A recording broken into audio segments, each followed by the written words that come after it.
Le doy la bienvenida a este espacio de análisis al vicepresidente del Colegio de Médicos Cirujanos, sección colegiada La Paz, Baja California Sur, al doctor Efraín Torres.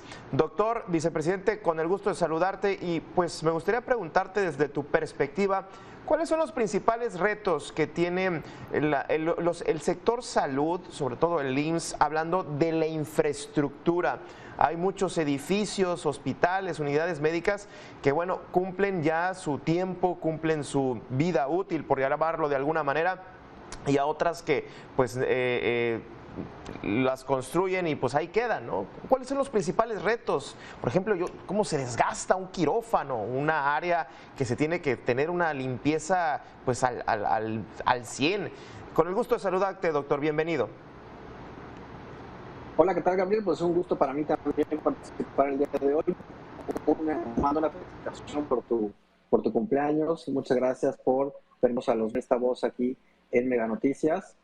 Y te agradezco la oportunidad del día de hoy. Pues sí, mira, el Instituto Mexicano del Seguro Social es el instituto más grande de salud de Latinoamérica. No hay otro que se compare a el Instituto Mexicano del Seguro Social. Entonces, atiende muchísimas personas todos los días, realiza muchas cirugías y los hospitales, clínicas, en fin, todos los sitios de atención trabajan prácticamente las 24 horas. Entonces, sí es más complicado, no solo para una empresa de salud, sino para cualquiera, que mientras estés laborando, pues tienes que arreglar, tienes que construir, tienes que limpiar, ¿no? Entonces, esas actividades, pues sí, definitivamente hay protocolos para realizarlas en todas las instituciones, y bueno, hablando ahorita del Instituto Mexicano del Seguro Social, sí, algunas áreas se cierran temporalmente para que se puedan dar mantenimiento, ya sea de limpieza o de reconstrucción.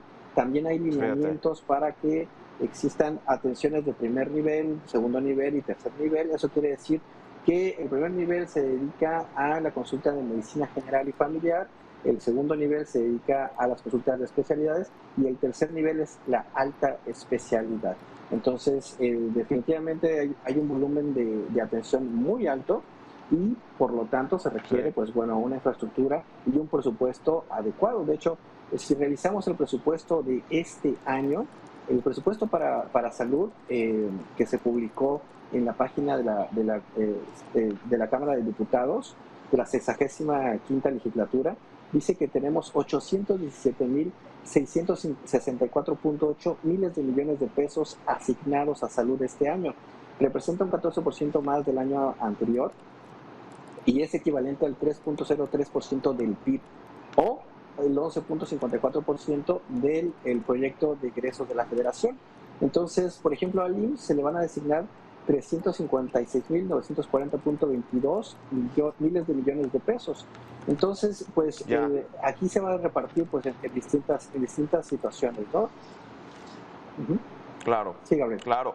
Fíjate qué interesante, sí, como lo comentas, o sea, recursos hay, y yo no sé si inclusive, hablando de recursos, las cuotas que también le llegan al IMSS, no sé si están regresando. Ahorita platicamos o comentábamos sobre el tema Puebla, ¿no? El tema Puebla en Tehuacán, más de 80 millones de pesos de cuotas, digamos, municipales, y aquí la pregunta sería si es que, pues, de esos recursos, independientemente del presupuesto de egresos, pues también se le regresa al propio IMSS sus propias cuotas, ¿no? Que también sería un recurso importante, doctor. Claro que sí, es un punto a seguir, a valorar, y claro que debemos saber en qué se está gastando el dinero, cómo se está gastando y cuáles van a ser los procesos para que podamos licitar medicamentos y podamos atender a la gente en todo el país. Pero desde el presupuesto de egresos podríamos observar que tenemos solo el 3%. Las recomendaciones de los organismos internacionales es tener un presupuesto en relación al PIB mayor al 6%. Canadá y los países cercanos más o menos invierten entre un 8, 9 y a veces llegan hasta el 10%. Incluso Estados Unidos puede llegar hasta el 15%, aunque en estos últimos 2 años ha bajado hasta el 13%. Los países nórdicos estarán por ahí del 11, 9%. Imagínate, nosotros no alcanzamos ni la recomendación mínima de los organismos internacionales, que es del 6%. Tenemos el 3%, y lo recomendado es 6%. Entonces ya partimos de ahí y de ahí se tiene que distribuir a todos los servicios de salud, que también es un tema interesante, ese de que tengamos todavía un modelo donde hay trabajadores del Estado atendidos por el ISSSTE, trabajadores de las empresas atendidos por el IMSS y por supuesto que existan modelos como este nuevo IMSS Bienestar, que si bien es cierto que es una evolución o es un cambio de nombre de aquel IMSS Coplamar, fíjate que se inauguró en los 70s, sí, que después se llamó Oportunidades y luego Prospera, en fin, ahora se llama IMSS Bienestar, pero que ya tiene un esquema bien instituido desde los años 70 para otorgar salud a las personas que no tienen empleo y que en este sentido se nutre de los ramos 12 y 19 del presupuesto federal de egresos para obtener recursos. Entonces aquí también estamos viendo este cambio, esta pues integración de los hospitales que antes eran propios de la Secretaría de Salud a este nuevo esquema de IMSS Bienestar. Entonces tiene más de 40 años ya aprobado y esperaríamos también que tengamos los recursos para poder distribuirlo a todos los mexicanos, ¿no? Ya, fíjate qué interesante, pues ya de entrada, hablando de recursos, pues ya de entrada estamos muy atrás y las comparaciones siempre son, pues nos dejan muy mal parados, ¿no? Y ya con eso simplemente poco se puede hacer si no hay recursos y los recursos siempre van a faltar. Ahora, yo regreso a esta parte, me imagino, por ejemplo, de un quirófano, que no es lo mismo pues un estudio de televisión como este, donde pues igual si hoy le doy la barridita, pues no pasa nada.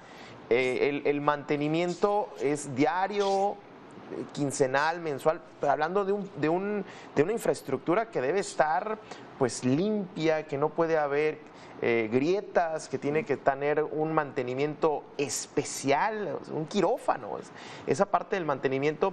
Luego vemos edificios en donde están dando servicios que se están cayendo a pedazos, doctor.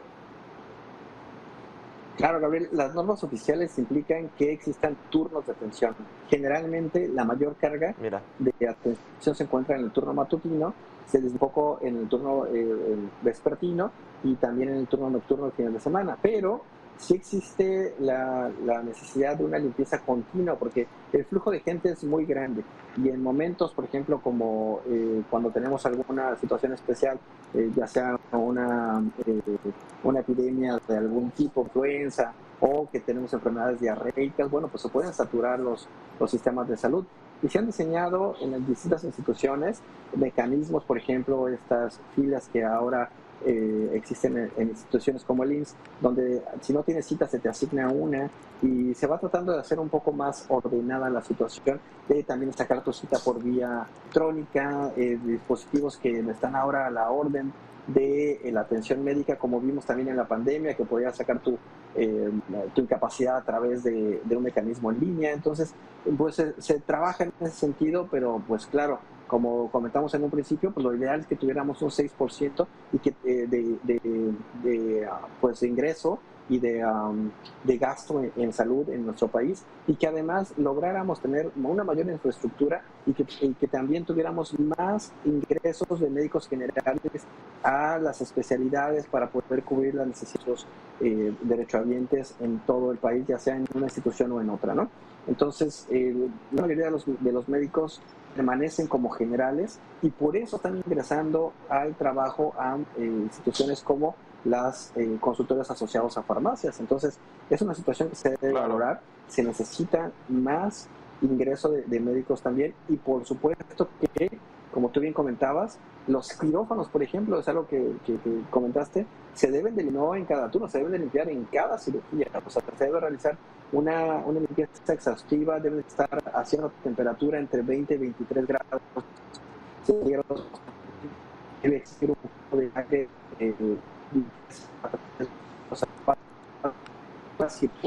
cada cirugía. Bueno, verdaderamente queda claro que bueno, estamos en este sentido mal. Ahora, y con el fin de polemizar un poco, ¿los médicos cubanos, doctor, vienen a solucionar este problema o esto simplemente es una cuestión política? Pues mira, definitivamente es una situación política. De hecho, cuando hemos visto que hablan al respecto de esto a nivel federal, lo que encontramos es que se argumenta que no existen suficientes especialistas. La pregunta sería de todos los médicos y por parte del Colegio de Médicos Cirujanos de Baja California Sur, especialmente la sección colegial de La Paz, sería, bueno, ¿cuál es el plan para que los muchachos, los médicos generales, ingresen al sistema de especialidades médicas? ¿Qué nos están proponiendo para que los propios mexicanos tengan más contratos o se especialicen? Es decir, si requerimos más médicos, para empezar, pues tenemos que evaluar cuántos fallecieron en la pandemia y cuál fue el motivo, y después tenemos que permitir que se preparen. O sea, si no tenemos suficiente espacio, se queda un gran número como médicos generales y tienen que vivir de algo. Por eso se están contratando en instituciones privadas como las farmacias o los consultores asociados a farmacias. Entonces, la pregunta es, ¿cuál es el mecanismo, cuáles son los procesos para que los mexicanos se preparen y atiendan a la población mexicana? La cuestión de los médicos cubanos tiene que ver más con la situación política. Por ejemplo, en Baja California Sur, vimos que la secretaria de Salud hace unos meses dijo que todos los puestos estaban ya ocupados. Entonces, me parece que es una imposición que ni les avisan y se los envían directamente. Ya. Doctor, muchísimas gracias por esta charla, por estos datos que nos dejas. Interesante los números, los números. Muchísimas gracias al vicepresidente del Colegio de Médicos Cirujanos, sección colegiada La Paz, el doctor Efraín Torres. Como siempre, muchísimas gracias. Como siempre, un gusto participar con ustedes aquí en Mega Noticias y para informar al pueblo de México. Muchas gracias.